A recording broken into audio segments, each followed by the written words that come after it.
Class. आज हम आपको method of preparation of colloidal solutions explain करूंगा।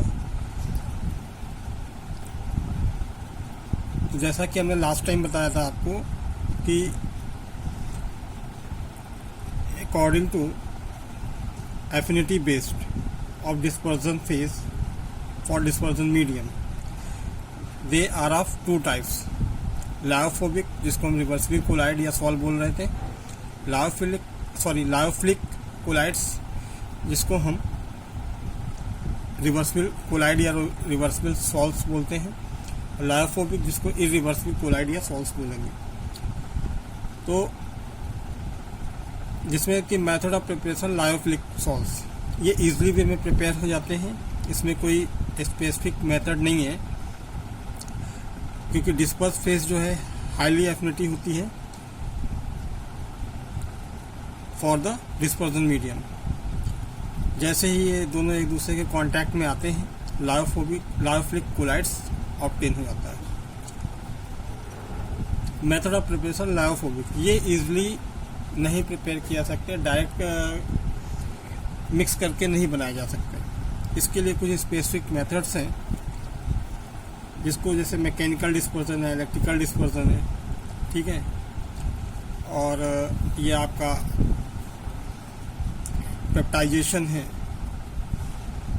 फिर केमिकल मेथड्स में कुछ इंक्लूडेड हैं।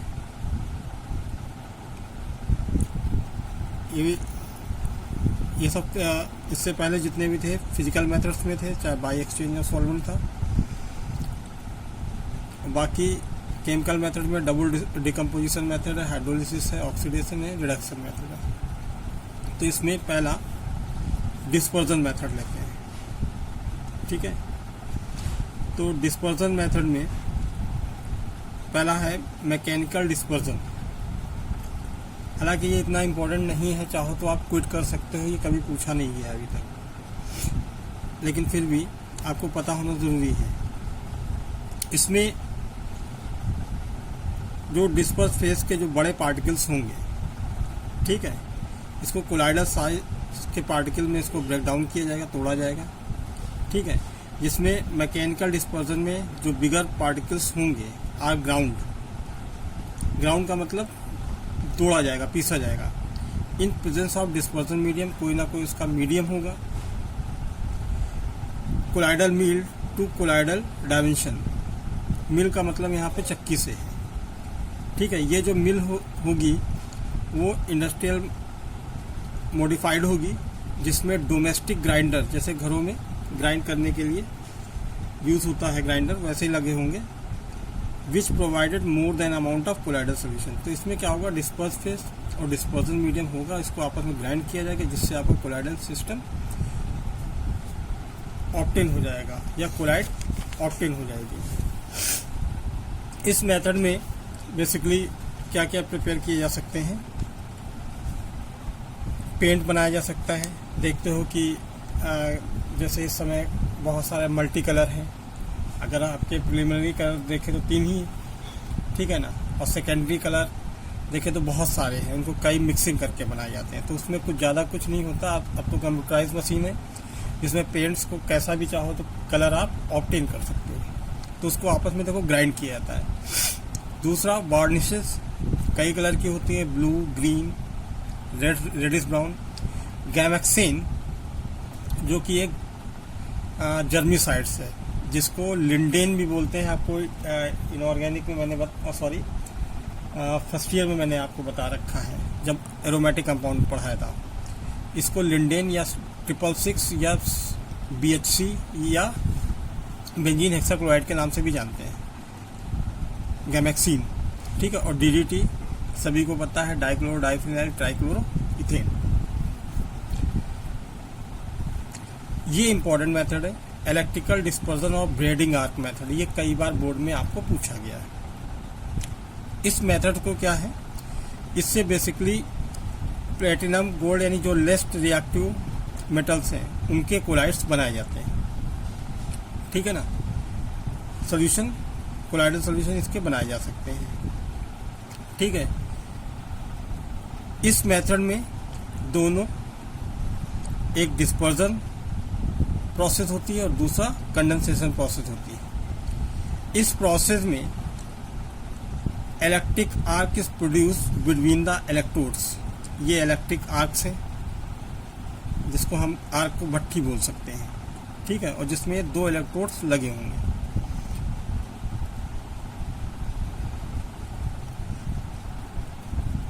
जो इलेक्ट्रोड्स होंगे मेटल्स के बनेंगे, whose sol is to be obtain, जिसका चाहे वो हमें गोल्ड का बनाना हो या प्लैटिनम का, उसके ये इलेक्ट्रोड्स बने होंगे, ठीक है। Presence of cool dispersion medium, और इसमें वाटर फिल होगा, और ये इलेक्ट्रोड्स उस मेटल के होंगे जिसका भी हमें कोलाइडल सॉल्व बनाना है।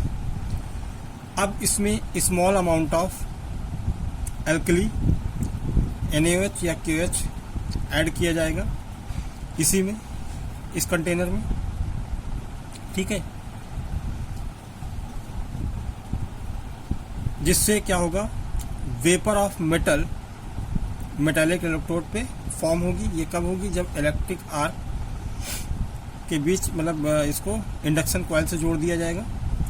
तो इसमें जो भी इलेक्ट्रोड्स हैं, मेटल इलेक्ट्रोड्स हैं, NaOH डाला गया, ठीक है, और जब इसमें इलेक्ट्रिक करंट पास किया गया तो इसमें इलेक्ट्रोड पे जो है वो आपका मेटल कलेक्ट हो जाएगा, ठीक है ना।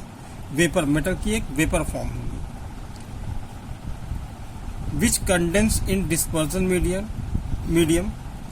अब ये यहाँ पे आइस भरी हुई है, तो ये जो मेटल पे आपका वेपर बनेगा, मेटालिक वेपर, वो धीरे धीरे इससे कंडेंस हो जाएगी और ये आपको सॉल्व मिल जाएगा। क्लियर है, इसमें कोई प्रॉब्लम नहीं आना चाहिए।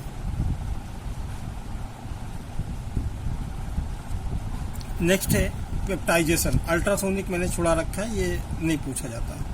पेप्टाइजेशन मोस्ट इंपॉर्टेंट है, शॉर्ट नोट में पूछा जाता है। तो इसमें the process of bringing a freshly prepared precipitate into colloidal state by the addition of an suitable electrolyte or solvent is known as peptidation। ये coagulation का just reverse होता है, ठीक है। For example, on adding dilute FeCl3 to the freshly prepared precipitate of ferric hydroxide, Fe+3 ion furnished by FeCl3 get adsorbed on FeOH particles. They acquire positive charge due to repulsion force acting between positive charge FeOH. They do not coagulate and remain colloidal state. A positive charge brings red color colloid solution of FeOH whole triad, यानी ferric hydroxide is obtain. यहाँ पे देखो ferric hydroxide precipitate है, ठीक है ना। इसका ferric hydroxide का प्रेसिपिटेट लिया गया। अब इसमें क्या करते हैं, FeCl3 डाल देते हैं, ये इलेक्ट्रोलाइट वर्क करेगा।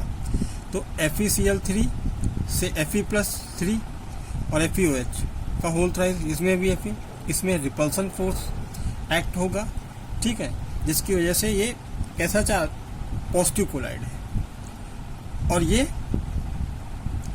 Fe जो है इस पे अब्जॉर्ब हो जाएगा, जिससे आपका रिपल्सन के through stable salt of ferric hydroxide बनेगा। तो ये freshly prepared precipitate converted into the colloidal particles by the adding of an electrolyte is called peptidation। और ये Cl3- डिस्पर्स लेयर हो जाएगी। क्लियर है। इसी तरह बहुत सारे सॉल्व्स इसमें दे रखा है, जैसे इसमें एक अभी लास्ट वीडियो में बताया था CDS, कैडमियम सल्फाइड का भी सॉल्व बनता है। तो इसमें एटलीस्ट आपको 2 करने चाहिए। इसको आप मोस्टली जो मैं बता रहा हूँ इम्पोर्टेंट, उसको नोटबुक में ज़रूर नोट करिए। ओके। दूसरा है कंडेंसेशन मेथड, इसको हमने एस्केप किया है, इसको ज़रूरत नहीं है। केमिकल मेथड्स में है, तो केमिकल मेथड बेसिकली इसमें पूछ लिए जाते हैं, जो आपको मैं बता रहा हूँ।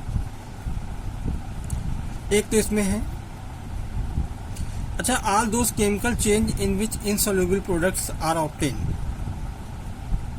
Can be applied for the preparation of salts particular circumstances.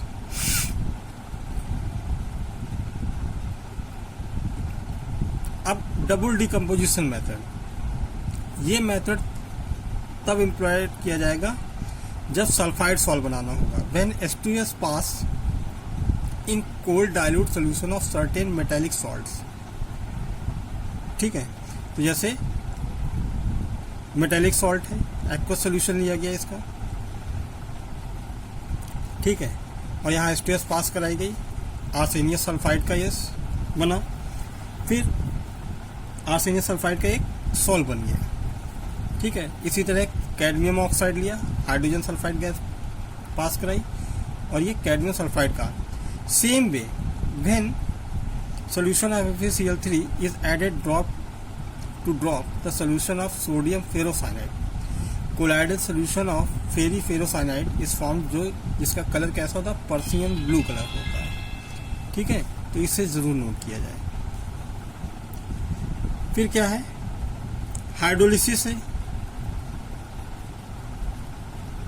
तो the salts of oxides and hydroxide of heavy metals is prepared by this method। Oxides और हाइड्रोक्साइड के हैवी मेटल, ठीक है, लाइक दैट आयरन हाइड्रोक्साइड हो गया, या chromium hydroxide हो गया, aluminium hydroxide also can be prepared. अब दूसरा है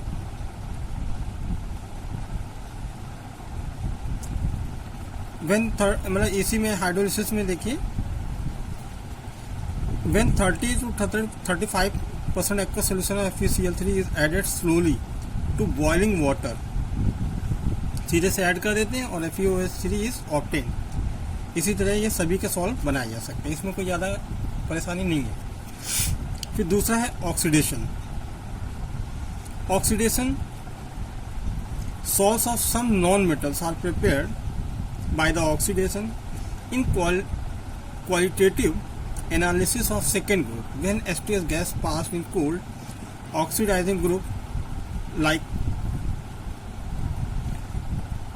chromium oxide ion Fe and sulfate ion oxidize sulfide ion into sulfur having colloidal solution of salt of sulfur। तो इसमें देख लीजिए, हाइड्रोजन सल्फाइड को ऑक्सीजन के साथ, मतलब गैस के साथ मिक्स किया गया, ये सल्फर सॉल्ट बना। इसी तरह हाइड्रोजन सल्फाइड को सल्फर डाइऑक्साइड के साथ, ये सल्फर सॉल्ट बनेगी। रिडक्शन, ये मोस्ट इंपॉर्टेंट है, मोस्टली पूछा गया है, आप ध्यान दीजिए। Salts of some metals can be prepared by the reduction of aqueous solution of metals with non electrolytes like formaldehyde, tannin, hydrazine, phenyl hydrazine, carbon monoxide and phosphorus etcetera. तो ये 4AuCl3 plus hydrazine gold salt बन जाएगा, N2 plus 12HCl अलग हो जाएगा। The salt of gold is known as purple of Cassius, इस पर short note आ जाता है, इंपॉर्टेंट है। सो क्लास, इसको आप देखिए और कहीं पे कोई दिक्कत हो तो आप पूछिए। नेक्स्ट लेक्चर में हम आपको प्यूरिफिकेशन ऑफ कोलाइड में बहुत सारी प्रोसेस हैं, जैसे डायलिसिस है, ठीक है, आप भी पढ़ के आइए, इलेक्ट्रोडायलिसिस है, ये सारी चीज़ें आपको क्लियर करेंगे। फिर properties 1 by 1, Tyndall effect, Brownian motion, ठीक है, फ्लोकुलेशन वैल्यू, कोआगुलेशन, इलेक्ट्रोफोरेसिस, ये सभी कुछ चीज़ें आपको एक्सप्लेन करनी है। Okay, thank you class.